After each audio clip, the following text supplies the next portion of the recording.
Convido você a abrir sua Bíblia no livro de Hebreus, Hebreus capítulo 12. Nós leremos os versículos de 1 a 3. Hebreus capítulo 12, versos de 1 a 3. E o tema da minha reflexão nesta noite é: avancemos na carreira cristã. Avancemos na carreira cristã. Diz-nos assim a palavra de Deus, Hebreus capítulo 12, os versos de 1 a 3.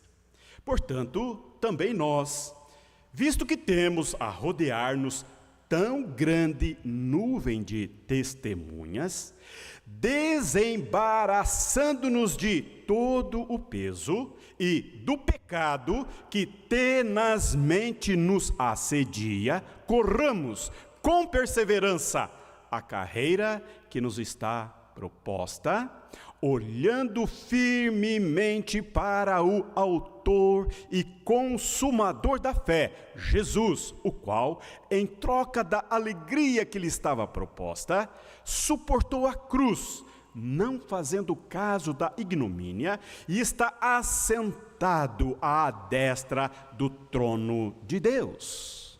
Considerai, pois, atentamente aquele que suportou tamanha oposição dos pecadores contra si mesmo, para que não vos fatigueis desmaiando em vossa alma.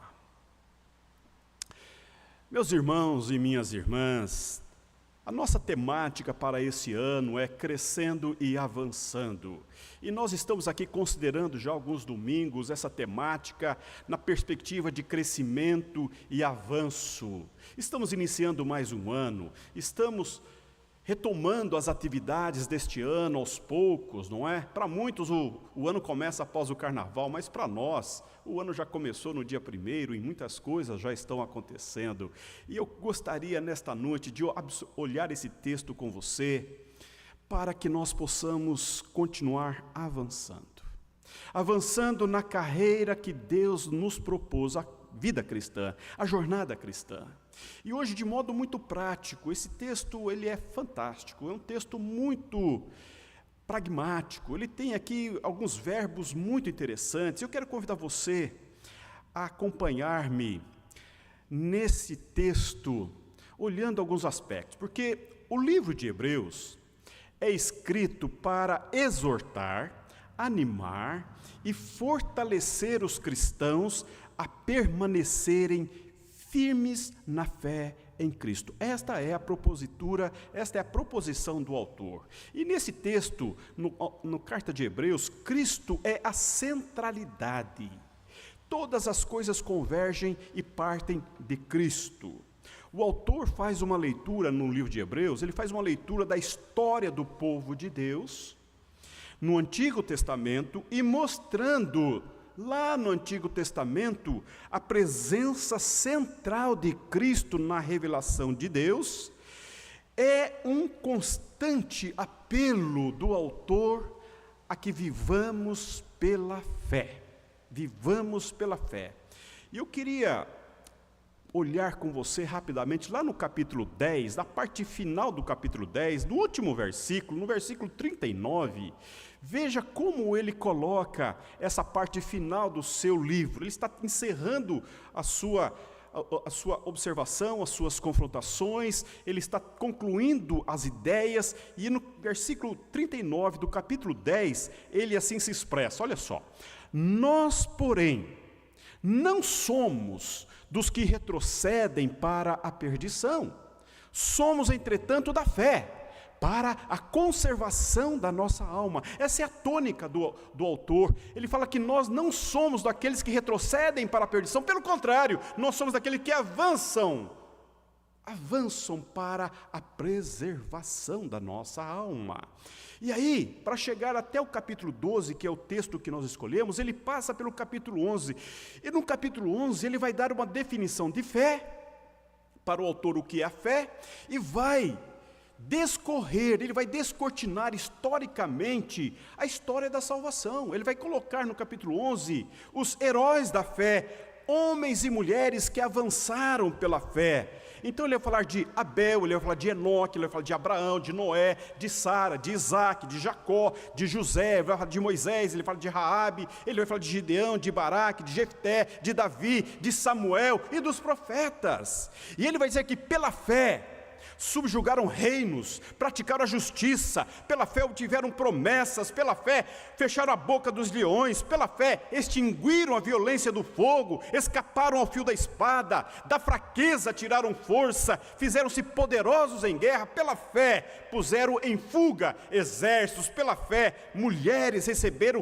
pela ressurreição os seus mortos. E ele vai dizer ainda mais no capítulo 11 que pela fé alguns foram torturados, outros sofreram por escárnios e açoites, algemas e prisões, foram apedrejados, foram provados, cerrados ao meio, mortos ao fio da espada. Andaram peregrinos, pela fé, vestidos de peles de ovelhas e de cabras, pela fé foram afligidos e maltratados. E no versículo 38, ele conclui, ele está partindo para a conclusão, ele vai dizer, homens dos quais o mundo não era digno. Meus irmãos, ele está conclamando os seus leitores, as pessoas do primeiro século que abraçaram a fé em Cristo, a permanecerem firmes. E ele dá um lastro histórico, ele volta toda a narrativa bíblica para provar, para mostrar, para colocar diante dos olhos dos seus leitores aqueles homens e mulheres que fizeram história com Deus pela fé. Pela fé. E no versículo 12 ele começa da seguinte forma: portanto, corramos a carreira que nos está proposta. A expressão portanto é um advérbio de ligação, é um advérbio que está fazendo a ligação de tudo o que ele disse lá no capítulo 10, do versículo 36, até o capítulo 11, ele está discorrendo sobre a fé e as pessoas que avançaram pela fé. Ele olha para o passado, ele fala do passado, e agora ele chama eles a olharem para eles. Portanto, tendo em vista tudo o que nós vimos, agora avancemos, corramos a carreira que nos está proposta. E a pergunta que se deve fazer, então, diante disso é: como? Como avançamos na carreira cristã? Como? Como o autor está nos chamando a correr a sua carreira cristã, a sua carreira cristã, a minha carreira cristã? Como que o autor de Hebreus está nesse texto convidando você e a mim a que corramos a carreira cristã que nos está proposta? Ele vai falar de 4 verdades. Ele vai falar, em primeiro lugar, como avançamos na carreira cristã, considerando a nuvem de testemunha. Veja lá o versículo 1. Portanto, também nós, visto que temos a rodear-nos tão grande nuvem de testemunhas, desembaraçando-nos de todo o peso e do pecado que tenazmente nos assedia, corramos com perseverança a carreira que nos está proposta. Em primeiro lugar, ele está dizendo, olha, é preciso considerar uma nuvem de testemunha. O autor está se colocando juntamente com aquele povo, o povo de Deus, como se estivessem em um estádio. Um estádio, eles estão prontos para a corrida, para correr. E eles olham para a galeria do estádio e eles veem um monte, um bocado de gente. É muita gente que estão torcendo por eles, que estão vibrando por eles, que estão ali assistindo a eles, estão acompanhando-os. E eles então, olha para eles, verifica, perceba, eles estão conosco, eles estão celebrando conosco a nossa carreira, eles estão vibrando conosco, eles estão acompanhando-nos. Ele fala de uma nuvem, mas não é uma nuvem de torcedores, nuvem no sentido de densidade. É um grupo, é um monte de gente que está vibrando, testemunhando a nossa carreira. Mas do que ele está falando?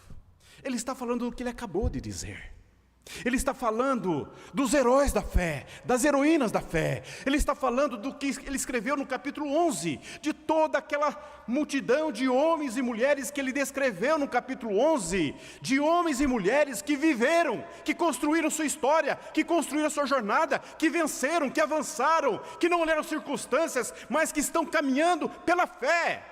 É isto que ele está dizendo. Essa nuvem de testemunha são os irmãos, as irmãs do passado, aqueles que estão com as suas vidas escritas na palavra de Deus. É interessante porque veja, no capítulo 11, no versículo 4, veja o que ele vai falar, por exemplo, de Abel. Olha o versículo 4, pela fé, Abel ofereceu a Deus mais excelente sacrifício do que Caim, pelo qual obteve testemunho de ser justo, tendo a aprovação de Deus quanto às suas ofertas. Veja só, por meio dela, também, mesmo depois de morto, ainda fala. O autor está dizendo, a Bíblia fala. Esses autores falam, esses homens que já morreram no Senhor ainda falam, eles falam pela sua história, pela sua vida, pela sua fé, pelo seu testemunho, eles comunicam, eles falam, e eles estão como nuvem de testemunha, acompanhando a sua carreira, vivenciando com vocês a sua história. Ele está dizendo da igreja, que é militante que somos nós, devemos mirar a igreja triunfante, devemos mirar os nossos olhos também para a igreja triunfante, a igreja que venceu os obstáculos da vida, que sofreram, que padeceram, mas que venceram. Meus irmãos, minhas irmãs, ele está considerando que nós não podemos caminhar na vida cristã sem considerarmos todo o legado construído por Deus na história de homens e mulheres tão comuns quanto você e eu. Ele está dizendo que nós precisamos consultar o texto bíblico, que nós devemos conhecer o texto bíblico, que nós devemos conhecer as histórias, a história de Deus na história do povo de Deus. Nós devemos olhar o passado, ler as histórias das famílias da fé. Eu quero dizer para você que isso é de um valor extraordinário.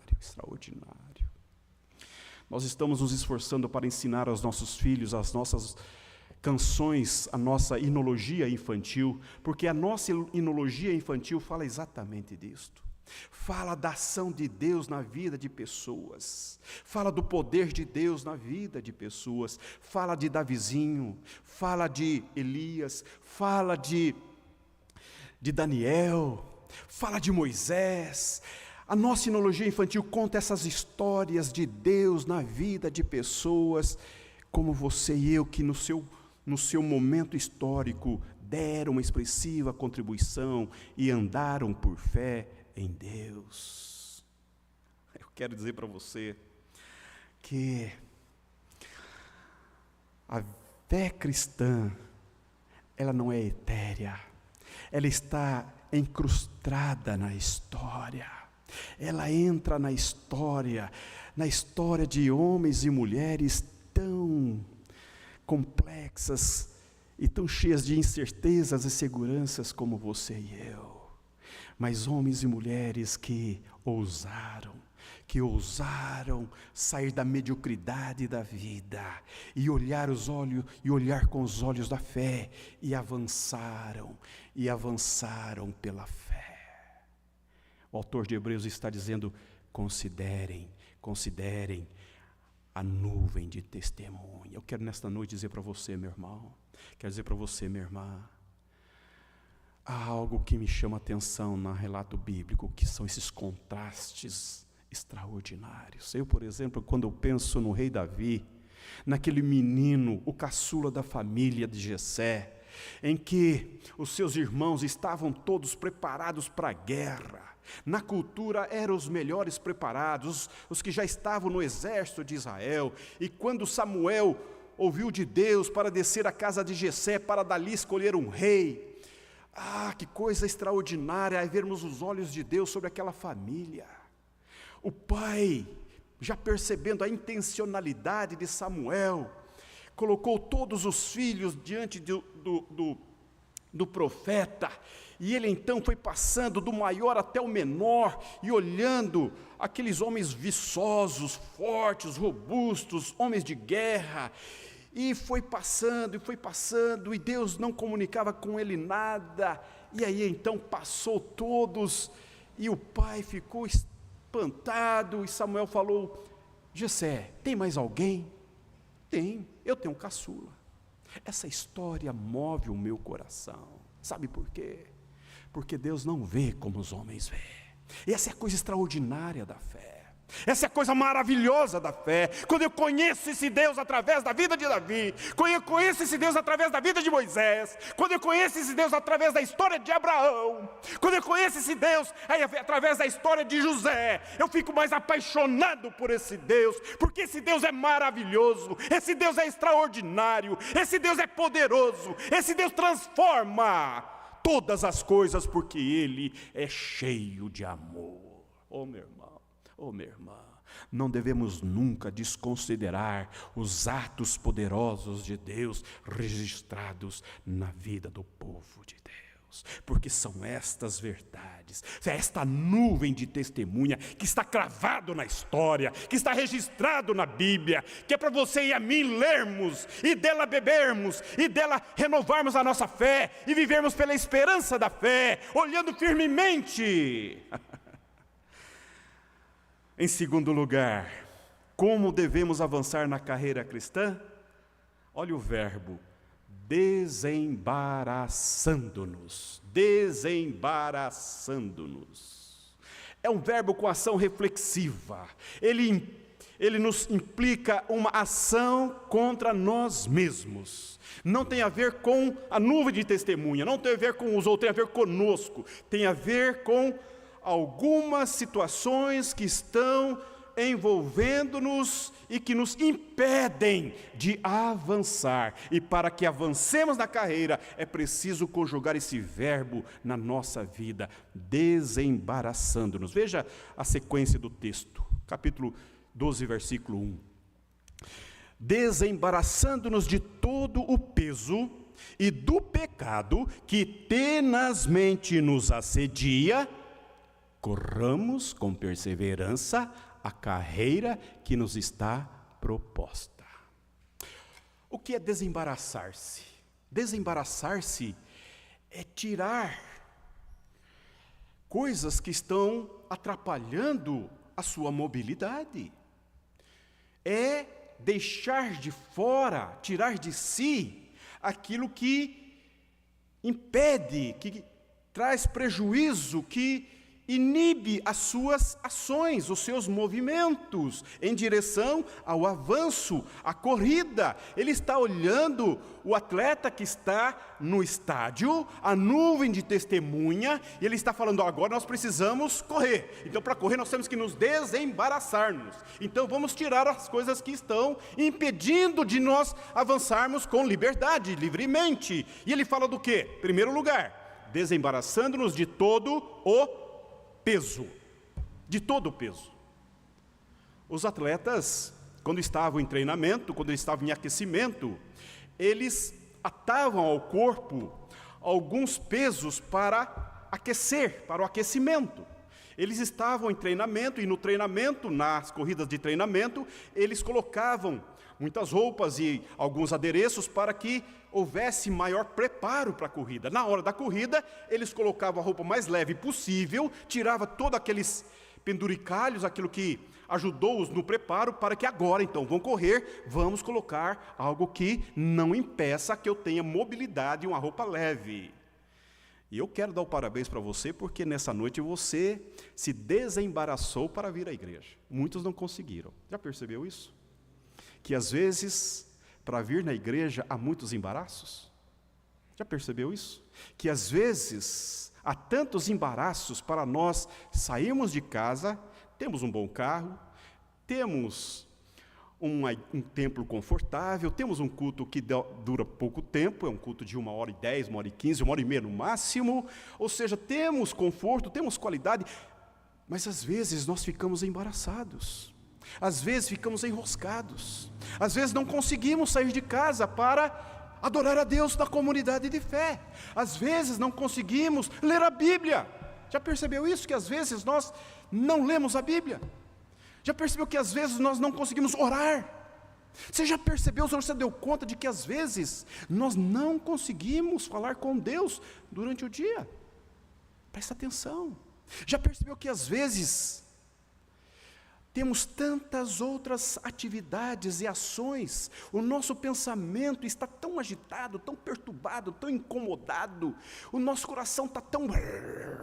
a alma está tão afligida, e nós então entramos numa rotina, num processo de coisificação, e então vamos perdendo o nosso vigor, a nossa disposição, a nossa alegria, a nossa leveza, a nossa possibilidade de avançar para Deus. O autor de Hebreus está dizendo para você nesta noite, meu irmão, minha irmã, desembarace dessas coisas, tire o peso, tire aquilo que incomoda, tire de perto de você, tira do seu coração, tira da sua mente, tira da sua alma, desopila a alma, oxigena o seu coração.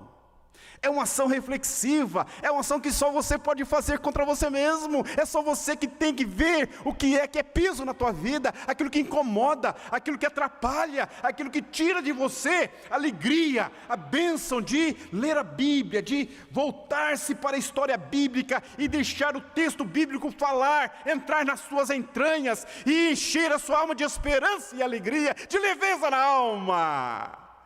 Às vezes eu percebo que as pessoas chegam tão carregadas, tão pesadas, estão tão ansiosas. Oh, meu irmão, o autor de Hebreus está dizendo, meu irmão, minha irmã, avancemos, avancemos. Não se permita ficar embaraçado, enroscado com pensamentos, com ideias, com incômodos desnecessários. Não permita que os pensamentos conspirem contra a sua fé, que os sentimentos, as emoções venham tirar você da sua jornada, da sua caminhada, porque aquilo que Deus propôs para você, Ele está aguardando, Ele está te chamando, Ele está lá na reta final, olhando para você, e olhando José, Antônio, Carlos, Levi, Antônia, cadê você? Ele está olhando para você, venha, venha, venha, supere, supere. Porque nessa noite é um grande desafio a nós, quando nós tomamos decisões. Eu trabalho com discipulado na igreja e eu me alegro profundamente em ver os processos de crescimento na palavra de Deus desses irmãos e irmãs que estudam a Bíblia comigo. É uma alegria ver o que a fé cristã promove no coração humano. É algo extraordinário. Quando nós vamos para o texto bíblico, não somos nós que lemos o texto bíblico, é o texto bíblico que nos lê. É Ele que tem vida, é Ele que tem poder, é o Espírito de Deus que inspirou esse texto, é esse Espírito de Deus que fala, que comunica comigo como eu sou, como eu estou, e então eu tenho que dar respostas para esse texto, eu tenho que tomar decisões diante desse texto. E quando eu estou estudando a Bíblia com algumas pessoas, é nítido ver o movimento do Espírito Santo no coração, na mente, na alma, dizendo, e as pessoas falam, eu estou arrepiado, essas coisas fazem sentido para mim, e eu preciso tomar decisões, eu preciso me encaminhar por aí, e volto no dia seguinte animados, e começam a tomar pequenas decisões, e começam a dar pequenos passos. Meus irmãos, eu fico impressionado, olha para a nossa igreja, quantas pessoas chegaram aqui, numa total ignorância bíblica, numa total desconexão com adoração, hoje estão plenos no poder de Deus, avançando com alegria, com leveza, trouxeram os filhos, estão aqui conosco. Por quê? Porque eles simplificaram.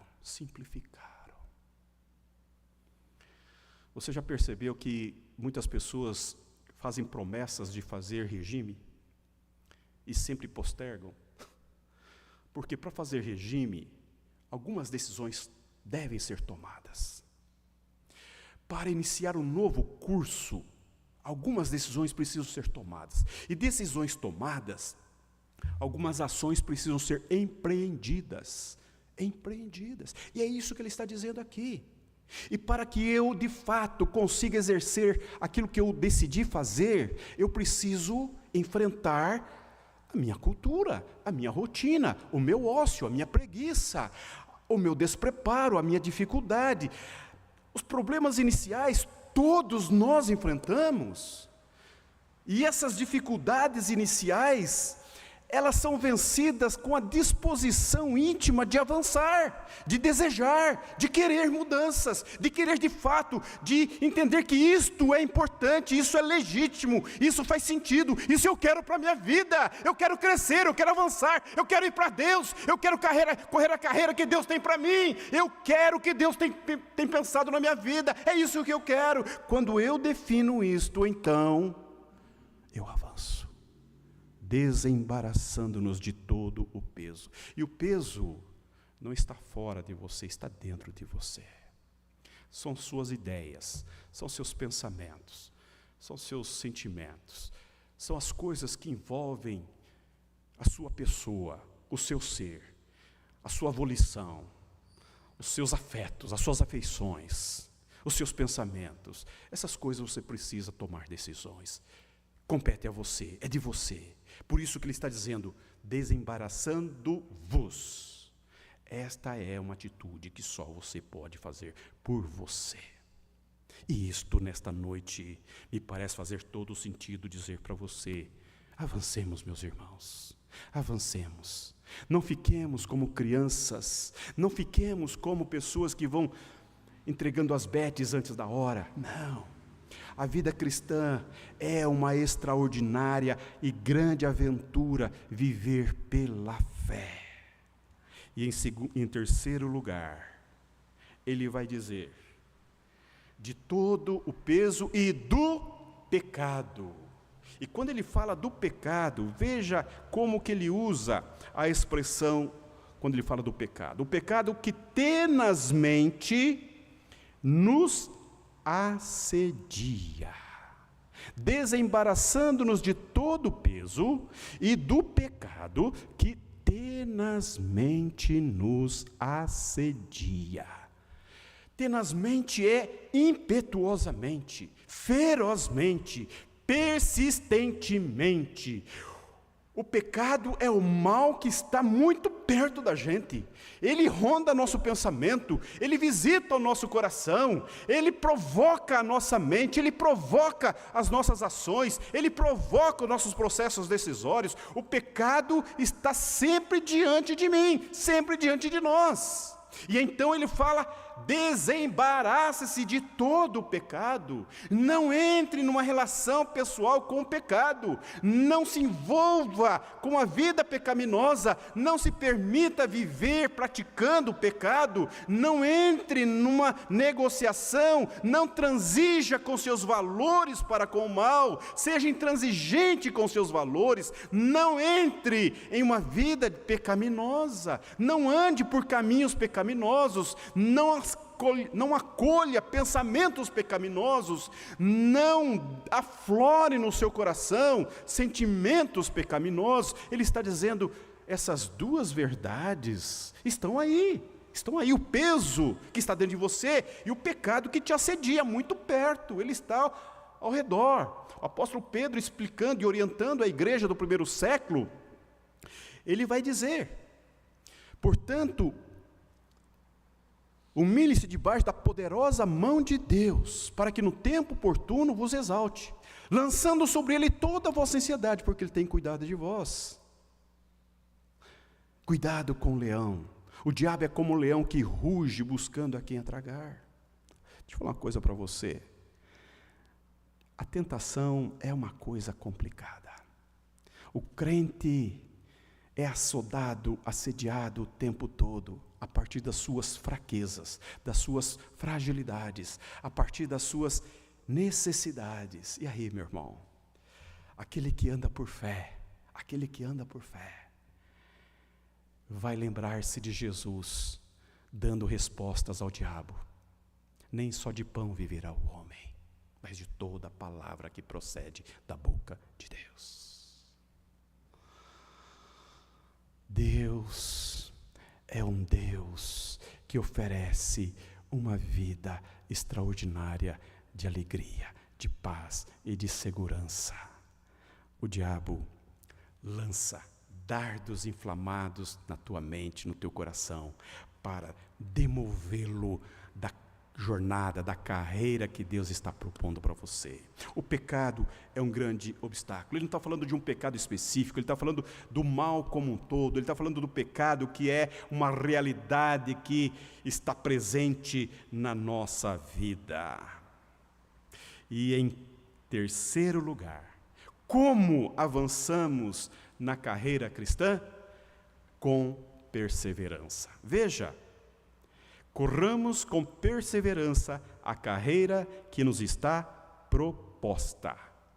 A perseverança, essa palavrinha que aparece no texto, capítulo 12, versículo 1, perseverança, é uma palavra grega chamada hipomone.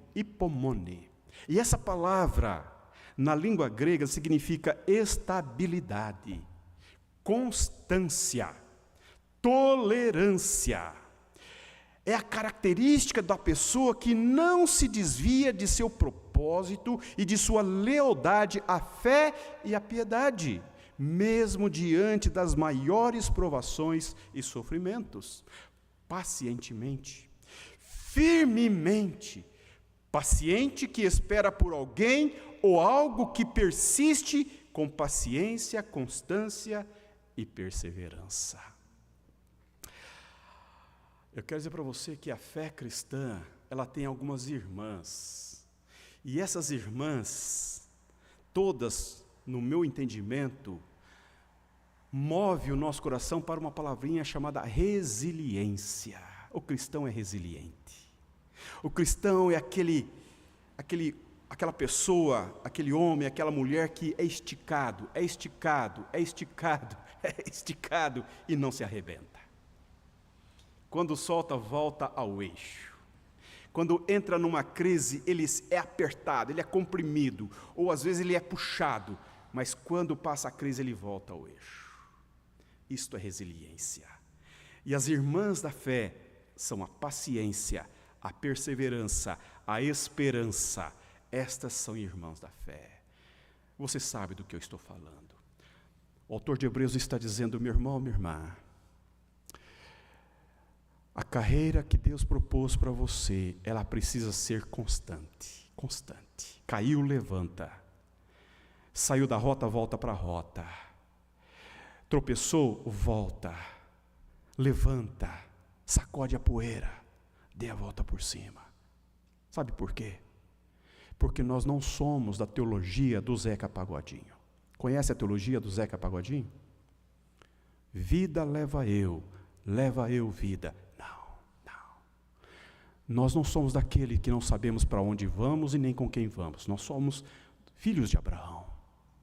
Nós somos escolhidos, nós somos chamados, nós somos eleitos, nós somos vocacionados, nós fomos chamados para viver para Deus, para viver em Deus, para caminharmos em Deus, para vivermos para Deus, para vivermos uma vida certa, uma vida reta, uma vida justa, uma vida que honra e glorifica o nome de Deus. A vida não é nossa, nós temos apenas uma vida que é de Deus. Foi Ele que soprou em nós o fôlego da vida e nós nos tornamos seres alma vivente porque Ele Deus disse a nós, e isto, meu irmão, é eterno. Portanto, aquilo que você ensina ao seu filho quando nasce, quando vai crescendo, em que ele começa a dar os primeiros passos, e ele se levanta, e você coloca o seu dedinho, coloca a sua mão, ele se firma na sua mão e levanta, e você tira a mão, e ele vai, é isso que nós fazemos, quando caímos, levantamos, por quê? Porque nós olhando firmemente para o autor e consumador da fé, com perseverança. A perseverança é a irmã da fé. Sem perseverança você não consegue chegar ao casamento. Sem perseverança você não passa do primeiro ano no seu casamento. Sem perseverança você não chega ao 10º ano no seu casamento. Sem perseverança você não avança na sua atividade profissional. Sem perseverança você não consegue concluir o seu curso profissional. Sem perseverança você não chega na fase adulta da vida. Por isso que tem tantos adolescentes aí com 30, 40, 50 anos. Porque não querem crescer. Nesta noite, Deus está dizendo para você, corra, avance para a carreira cristã com perseverança. Aprenda a levantar-se, aprenda a caminhar correndo, machucado, ferido, desalmado. Aprenda a buscar Deus, aprenda a andar com Deus, a correr com Deus, a correr em Deus e a correr a Deus, ainda que sôfrego, ainda que trôpego, ainda com prejuízos, ainda com lutas, ainda com adversidades, ainda que com descrédito. Ande, caminhe, corra, avance, porque Ele está te esperando lá na reta final. E finalmente, como avançamos na carreira cristã? Olhando para Jesus. Veja que ele vai falando de uma crescente. Ele está falando primeiro, olhem a nuvem de testemunha, olhem as pessoas que já estão na glória, considere a vida dessas pessoas, esse legado da história da salvação. Olhe para você, liberte-se dos pesos, olhe para você.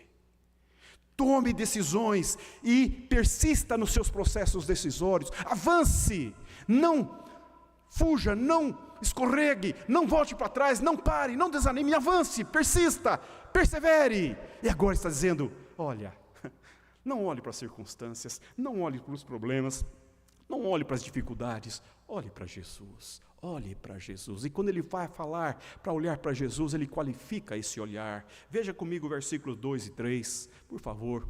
Olha só, olhando firmemente para o autor e consumador da fé, Jesus, o qual, em troca da alegria que lhe estava proposta, suportou a cruz, não fazendo caso da ignomínia, está sentado à destra do trono de Deus.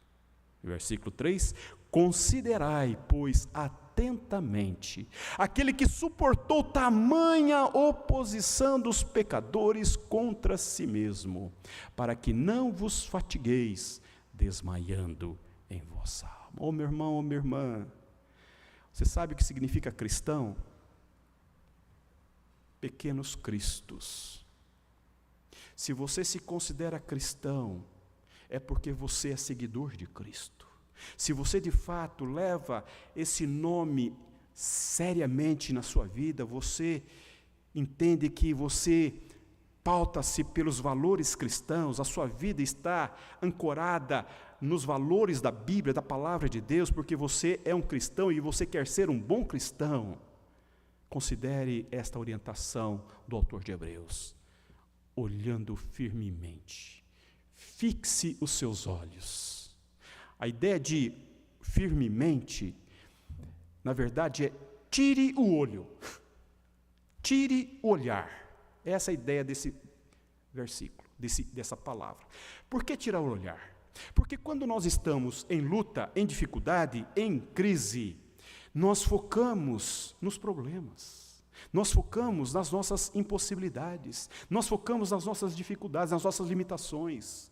Mas o que ele está dizendo é, tire o olhar da circunstância, tire o olhar dos problemas, olhe para Jesus, vire o seu olhar para Jesus, fixe nele. E nessa noite eu quero dizer, olhe para a cruz, olhe para Jesus, olhe para aquele que suportou tamanha vergonha, olhe para ele, considere, porque você é cristão. Não olhe apenas para o apóstolo Paulo, não olhe apenas para a nuvem de testemunha. Não é suficiente você conhecer toda a revelação bíblica. É preciso que conheça o autor e o consumador da sua fé, Jesus. Jesus, é Jesus, é Jesus, é Jesus da nossa vida. Quero dizer para você, meu irmão, que não existe cristianismo sem Jesus. Não existe vida cristã sem Jesus. Não há uma relação profunda com a graça de Deus sem a pessoa de Jesus. Não há vida cristã, não há relacionamento sério com Deus sem uma entrega, sem uma renúncia, sem um olhar fixo em Jesus. Porque Ele é o autor da sua fé. Porque Ele também é o consumador da sua fé, porque Ele é o alfa e Ele é o ômega, Ele está no princípio, Ele está no fim, é Ele que era e que é e que será, Ele é eternamente, Ele existe eternamente, Ele é o Deus que criou todas as coisas. Aqui há várias formas de entender o que Jesus é o autor e consumador. Ele é autor porque é nele e é a partir dele que a fé é soprada no seu coração. O Espírito de Cristo é que gera fé no seu coração. Ele é o doador da fé, ele é o autor da sua fé. Ele é o consumador porque ele está lá, o leão da tribo de Judá, aguardando, sendo ele a porta para você entrar na eternidade. Ele está no início, ele está no fim. Ele é o Deus que começa e que termina todas as coisas. Então, ele tem autoridade, ele tem um olhar, ele tem um olhar que o fixa, que olha para você e que o ama, e que o toma, e que o chama, e que o convida a caminhar nele. Pedro teve duas experiências muito sérias com o olhar de Jesus. O primeiro olhar de Jesus para Pedro foi quando ele negou Jesus pela terceira vez. Quando ele olhou, Jesus olhou para ele, Pedro morreu de vergonha. Porque Jesus havia dito a Pedro que ele haveria de negá-lo. Ele disse: não, Jesus, eu não vou negá-lo. E Pedro negou. E o segundo olhar foi quando ele estava naquela pescaria da madrugada e Jesus chamou ele para uma conversa. E Pedro disse, e Jesus perguntou 3 vezes: você me ama? Ele disse: sim, eu te amo. Você me ama? Sim, Jesus, eu amo. Você me ama? Olhando firmemente para os olhos, e através dos olhos para o coração, para a alma, para as intencionalidades viscerais de Pedro. E Pedro vai dizer: Senhor, tu sabes todas as coisas, tu sabes que eu te amo. Porque para Jesus não é desempenho, não é performance, é amor, é vida, é dependência, é desejar, querer ser como Jesus. É esse anseio da vida cristã, da inconformidade de uma vida medíocre, de uma vida tacanha, de uma vida sem graça, sem a graça de Jesus. Porque em Jesus todas as coisas são possíveis. Todas as coisas. Quero dizer para você nessa noite que neste novo ano, nos seus processos decisórios, que esteja incluído também você avançar corajosamente, avançar firmemente na carreira cristã que Deus preparou para você. Eu quero encerrar a minha fala dizendo 2 coisas para você. O Evangelho é para gente fraca. O Evangelho é para gente fraca. É para gente que percebe que não dá conta de si próprio. O Evangelho só faz sentido na vida daqueles que percebem que sem Jesus não dá, sem Jesus não dá. O Evangelho é para aquelas pessoas que percebem que está envolvida com o mal, que está comprometida com o mal, que percebe que não consegue avançar, dar um passo o quanto poderia.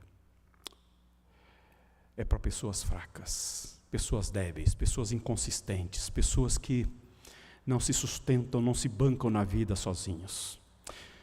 E a segunda verdade, eu quero dizer para você nesta noite, que o Evangelho também é para os fortes. É para os fortes. É para os fracos, mas é também para os fortes. Para a gente que é forte o suficiente para reconhecer a sua fraqueza. Que é forte o suficiente para reconhecer a sua fragilidade, a sua inconsistência, que é forte o suficiente e corajosa o suficiente para dizer: Deus, eu não consigo dar conta, Deus, eu preciso do Senhor, Deus, eu já tentei várias vezes e não consegui, só o Senhor na minha vida, só o Senhor na minha história, só o Senhor na minha mente, só o Senhor no meu coração. Então, Senhor, eu me rendo, eu me entrego, eu me coloco, eu me submeto. Eu olho para Jesus, eu não olho mais para mim, eu não olho mais para a igreja, eu não olho mais para as pessoas. Daqui para frente o meu olhar é para Jesus, o autor e consumador da minha fé, Jesus, o Cristo da minha fé, o amado da minha alma. O Evangelho é para essas pessoas. Que Deus te abençoe.